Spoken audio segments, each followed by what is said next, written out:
The TrickleStar Portal allows you to view your HVAC system's usage data. Go to Devices and select your thermostat from the list.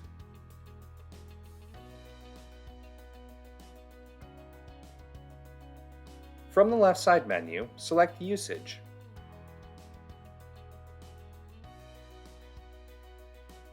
Here, you can view the runtime or usage history of your HVAC system.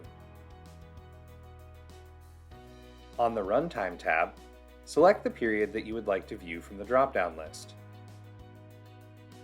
The available periods are yesterday and today, this week, month to date, and year to date.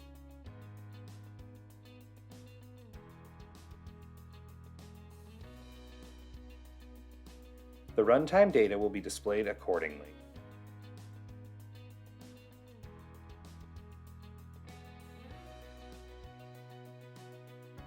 On the Usage History tab, select the period that you would like to view from the drop-down list.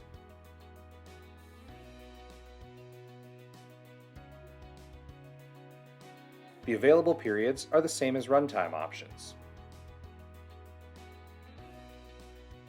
Once selected, the usage history will be displayed accordingly.